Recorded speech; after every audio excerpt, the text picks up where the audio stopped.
It's good to see all of you today. And if you wait one moment, I have to turn on my iPad so I have a script.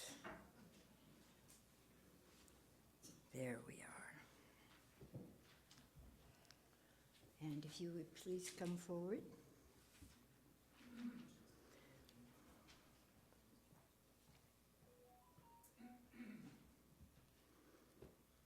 Each of us has a light, a small light, a single light, but full of all the possibilities and hope.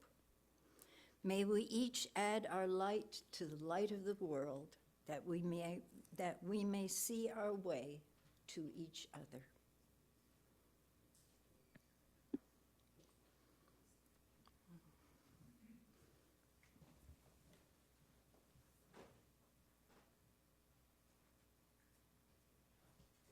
At this point in the service, we have a story for all ages. And my story today is about one of my cats. I have a cat named Princess. And as the name might indicate, she is a small bit spoiled. She's a very opinionated cat. She wants to be in the middle of everything. If I am trying to read a book, she needs to lie down on top of it. If I'm trying to work at my computer, she has to be on top of the keyboard. And if I am sitting down, she is on my lap. Always. Doesn't matter time of day, what else is going on, what else I'm trying to do, she's there. Eating is fun. I'm trying to take a bite and a little paw is coming up. I was telling some kids in Sunday school about my cat, and they were having fun with the story. And one of the kids said, "Wow, your cat must really love you." I had never thought about that. It had never occurred to me to think whether or not my cat loved me. I knew I loved my cat, but I wasn't sure. How do you know if someone loves you? Especially if they can't talk. And I thought about it. Maybe she was in my lap because it was warm. Or maybe because it was a place of status and she could keep the other cats out of that. Or maybe it was because that was just her favorite place to be. She was in the middle of all the action. I didn't know. And I came home from Sunday school that day, and I went out in the backyard, and I sat down on the porch, and there was, Princess was over way at the end of the yard, and the grasses were kind of tall, and she was obviously stalking something. And she stopped, and she pounced, and she missed. And as cats do, she got up and went, "I meant to do that." And then she saw me. And when she saw me, her head went up, and her tail went up. And she made a little noise, kind of a broop, broop, broop. And she came running all the way down the yard, up onto the porch, jumped up on my lap, turned around and laid down. I had no food. It wasn't particularly warm. My lap was certainly not as status heavy as the whole yard. But she knew she would be accepted. The door can. And I thought a lot about love. It seems to me that she trusted me. And if you want to talk about love, trust is a good place to start. We will now have the RE moment. Thank you, Ian.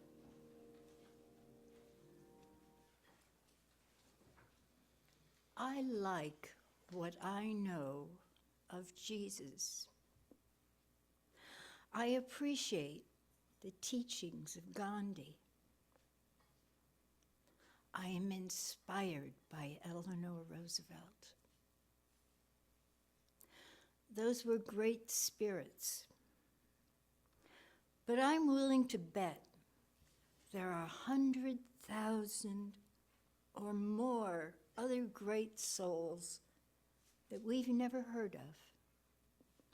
Great spirits whose lives were quietly lived, individuals who became unlikely heroes and heroines, people that battled the odds, just trying to live up to their highest sense of right, people who made a positive difference in the lives of those around them.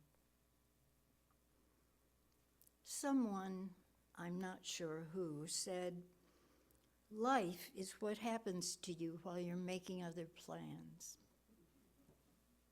Sadly, that's all too true.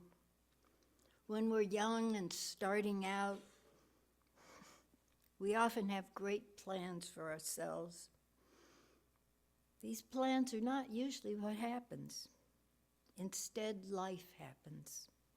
And we adjust and do what we can, often making new goals, sometimes better plans. And this is just as true for those who came before us. Life happened. Maybe not quite as they thought that it should, but they persevered, and sometimes they did great things. You may actually know such a person now, someone who has touched your life for the better, someone who has touched many lives for the better. And if you were close to them, you probably saw their clay feet. We all have clay feet. So what? Don't let clay feet blind you to the light that a person has.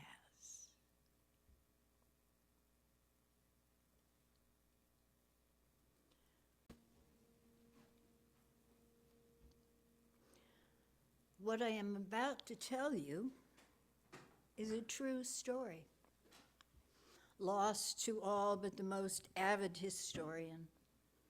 But I love the forgotten stories, the little known, the people that history forgot. Forgotten lives are sometimes the most interesting. But what follows is someone who should be remembered. Fannie Wright was born in Dundee, Scotland in the year 1795. When she was 3 years old, she and her sister Camilla were orphaned, leaving them, in the care of their uncle, who was a good man, but dour. Fannie reported that her childhood was devoid of laughter. When she was 18, she came into her inheritance, which was a considerable amount of money. Now wealthy and independent, she took her sister with her and moved to Dublin, where life was much brighter. Fannie enjoyed the gaiety and the social aspects of society. And one of the first things she did was to join the Unitarian Church, which she adhered to for the rest of her life. So she is one of our UU ancestors, which is why you're hearing about her. I should mention, though, that later she did have a few unkind things to say against organized religion. But since we aren't organized. When she was 21, Fannie read a pamphlet on the glories of America and resolved to see it for herself. Now, in those days, pamphlets were a big deal. They reached more folks than any other form of entertainment. Only the wealthy in large cities could see plays or hear orchestra music. Folk music was only brought out for special occasions, but pamphlets, they reached just about everyone, regardless of station in life or location. Even the illiterate enjoyed pamphlets because folks would read them out loud for the amusement of their listeners. Pamphlets were written on every subject imaginable, ranging from the very scholarly to the absurd. Pamphlet writing was big business, and even women could participate, although we had to write anonymously.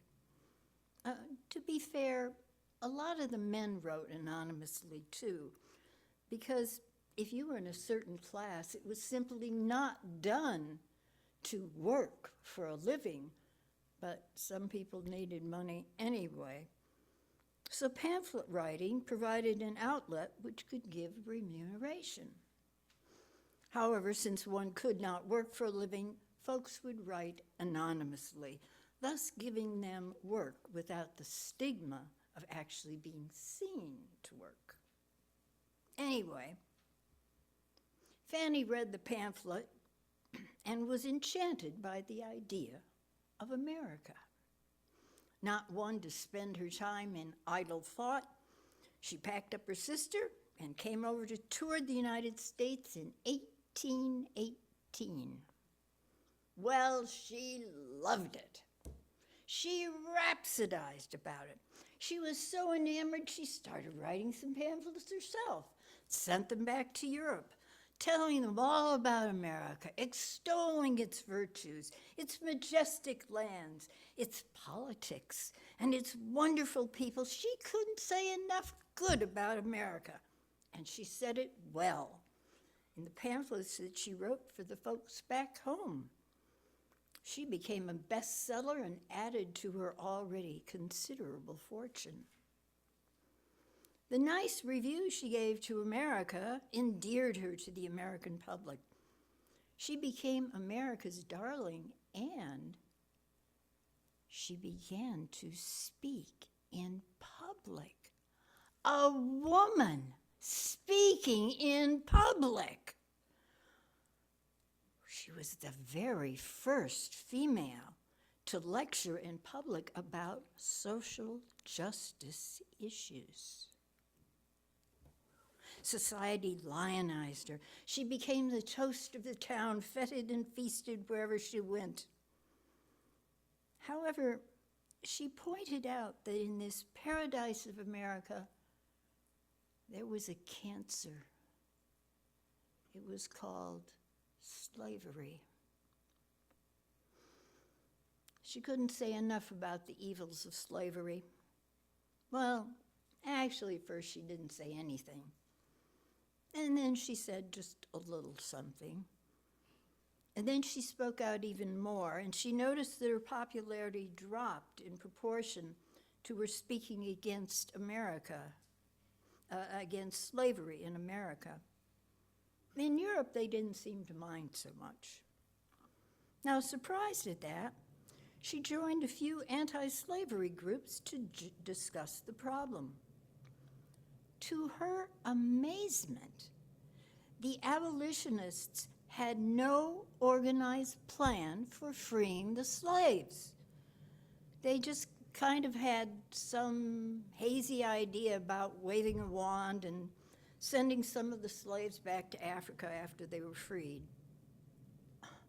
Fannie thought that was rather short-sighted of them. She returned to Scotland with her sister, where they met with British abolitionists about the problem, but they didn't have any solutions either. But Fannie was very bright, and she figured she could come up with something. So she started exploring different ideas. Meantime, her pamphlets were selling out, so she wrote some more and made more money. She started getting what we would today call fan mail. One of these letters was from an obscure little corner of France, from one Marquis de Lafayette. Yes, our very own revolutionary hero. He too held America dear to his heart, and he was considering one last trip to see it before he died. Would Fannie care to come with him? Would she? She jumped at the chance and wrote another pamphlet. She began corresponding with the Marquis, and they became fast friends, vowing eternal fidelity and some friendship to one another. They continued this for some time, then they arranged to meet.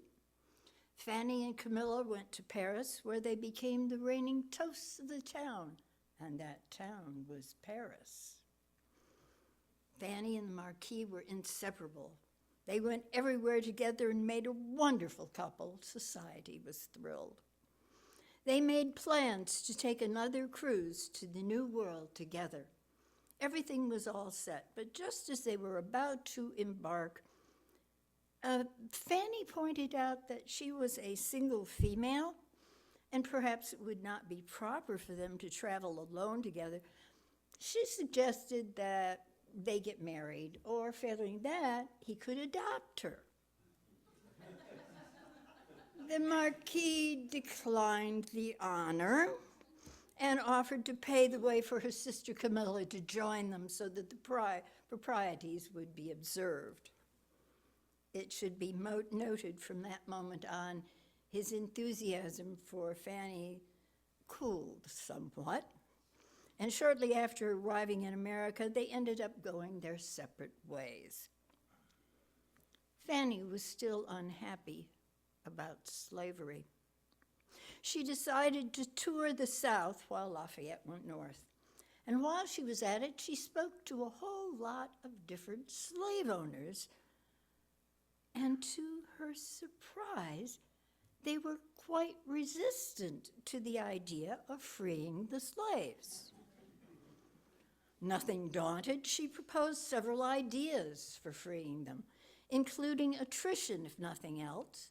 This would mean that the folks currently in slavery would stay that way, but all the new folks would be born free.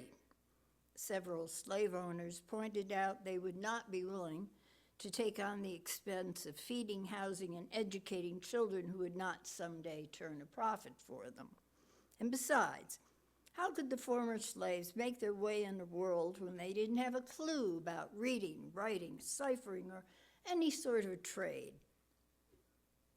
Fannie listened very carefully to their concerns and started forming her own ideas, which were somewhat different than what the slave owners had in mind. You have to understand that Fannie could not comprehend that one human being would want to own another. It was beyond her capabilities to fathom that point. She thought if she could address the concerns of the slave owners, they would rejoice and gladly rid themselves of the stain upon their souls engendered by the ownership of one human being over another. One of Fannie's good friends by that time was a fellow named Robert Owen, who was the leader of the utopian movement. It seems about that time a number of folks were flirting with the concept of starting up utopian societies. Now, the idea of a utopian community is you figure out what's wrong with society, you figure out how to circumvent that, and then everybody lives in that way so that it doesn't happen again. And all sorts of folks were trying all sorts of ways to live together. And some of those societies did very well, and they lasted for quite a while. Others fell apart very quickly. Fannie decided to start up her own utopian community, with the idea being to show that it could be used to free the slaves. She was convinced when folks saw how well it worked, they would send up cheers as they signed the manumission papers to free the slaves. In 1825, she found a plantation that was for sale near Memphis, Tennessee. She felt it was perfect for the grand experiment, so she purchased it and renamed the plantation Neshoba, which was Swahili for freedom. Actually, she's wrong. There is no such word in Swahili. Unfortunately, Fannie was long on inspiration, but a little short on common sense. She failed to inspect the property before she bought it. Yes, it did have a lot of acreage, but most of it was overrun, most of the time, by a local river. It was, in effect, swamp land. Unfazed, Fannie bought some slave families, trying very hard to keep them together, and hired some teachers. She freed the slaves, started paying them wages for their work, and set about building a school for the former slaves and their children. And when it was built, she invited the local poor white children to come because they didn't have a school. And the white children sat with the former slaves and their children and learned a trade, learned how to read and write and cipher. Interestingly enough, there is no record of the former slaves objecting to this, nor did the poor white folks. But the local slave owners were up in arms about it, and they did everything they could to shut down that school. Fannie tried to set things up so that Neshoba would be self-supporting and maybe even turn a profit, thus encouraging slave owners to do the same thing. But sadly, things did not turn out quite the way she had hoped. Lack of local support made things very difficult. The swampland produced very little in the form of food or saleable crops, and the buildings were all in disrepair. Fannie was forced to put more of her money into the project. It had become a very costly dream. And she didn't mind spending money on the project, but she didn't want too many folks to know about it because that wouldn't really work in encouraging them to try it. But then she came down with malaria, and besides, her personality was not one to be stuck out in East Jimmy nowhere. So for her health, she went back to the cities and bright lights, leaving her sister and an overseer in charge, where she went on the lecture circuit again. She spoke about the evils of slavery and her solutions, leaving out certain unfavorable details. In those days, women simply did not speak in public. It was 1828. Fannie probably only got away with it because she was very wealthy and a foreigner. But she was very popular and quite well paid. And in part, she was popular because she said such outrageous things. She espoused very strange ideas, things like equal rights for women, abolition of slavery, the right of an Indian to own land, liberal divorce laws, the right of a working class man to have a vote, equal education for the sexes, temperance, and free love. Whew. Fannie was truly a woman ahead of her time. She wrote a few more pamphlets for publication in Europe, inviting them to come and see what she was up to. She was very proud of Neshoba, and some did come.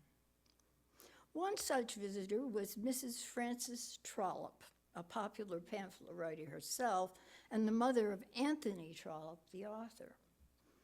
It should be noted that Mrs. Trollope and family had been corresponding for some time and considered each other friends. As I said, Mrs. Trollope accepted Fannie's invitation to visit Neshoba, to see the dream in reality. She was very interested in finding out how the whole thing worked. However, Mrs. Trollope was not quite prepared for Fannie's somewhat unrealistic enthusiasm. She wrote in one of her pamphlets that Fannie had greeted her with joy and proceeded to show her where she would be staying. She was led into a room where the ceiling had fallen in. Fannie seemed unfazed by this and twirled about in delight that Mrs. Trollope would now have her very own view of the stars. Mrs. Trollope was unimpressed and did not stay very long. After Mrs. Trollope returned to Europe, Fannie herself left to go on the lecture circuit and earn more money for Neshoba, which was becoming quite a drain on her finances by that time.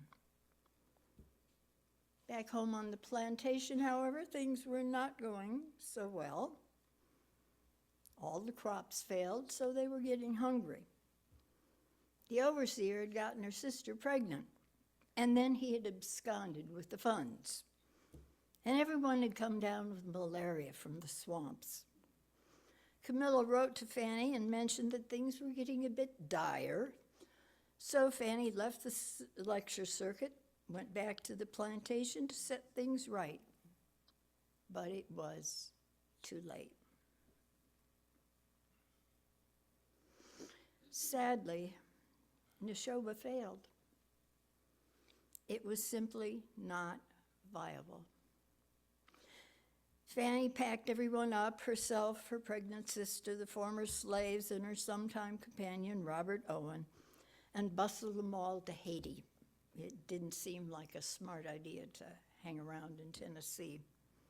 At least in Haiti, everyone could live free, and that gesture cost most of what was left of her fortune.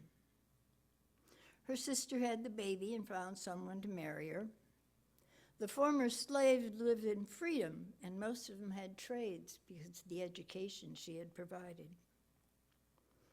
Fannie had to give up the lecture circuit because no one wanted to hear about things that failed. She married and had a daughter. She died while battling her husband for a divorce in 1852. She was at the ripe old age of 57. Fannie's great experiment failed. No one else felt disposed to follow her example, and she's almost entirely forgotten today. But to me, she is a female Don Quixote, battling windmills and very real dragons. She was Joan of Arc trying to free the slaves. And she really tried. She did something when those around her merely talked about it. No one else that I know of came even close to having an idea on how to accomplish such a difficult task. She was a dreamer and a fool and a truly remarkable human being who did her very best to live her values. Coming from a place of privilege, she spent her entire personal fortune and her health to act on her beliefs. I know of no others who have had such courage.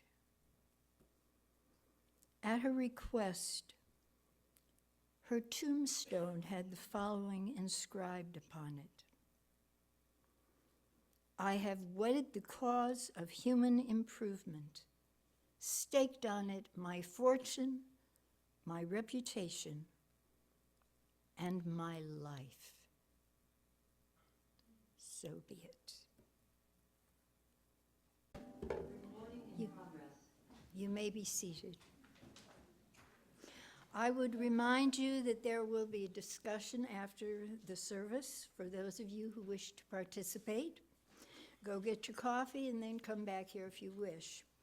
For those of you who are on Zoom, we don't have a camera set up for it, but we will have a podcast because we can share the microphone. In the story for all ages, I asked the question, how do we know when someone loves us? And I confess I don't trust words. I look at actions. I may say I believe in our old principles, but do my actions prove it? Or are those principles merely nice-sounding ideas that make us feel good? Living our values, our real values, not just the ones we talk about. That's not always easy. And sometimes we fail. But sometimes we succeed. We let our lives shine. We live our values, even when it's not easy. Fannie Wright lived her values to the best of her ability. She tried so hard to live up to her highest sense of right, and even though almost no one has ever heard of her, even though most of her efforts failed, she left us a legacy to be proud of. We too leave legacies. Whether or not those who come after us know of us, whether or not they've ever heard of us, we leave them a legacy. Our lives may be singular, yet when we join it with others,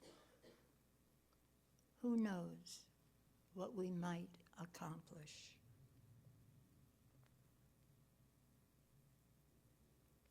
Let us take this light into it, us. Let us shine. Let us be a beacon for those who come after us, and may we inspire ourselves to be the best of who we are.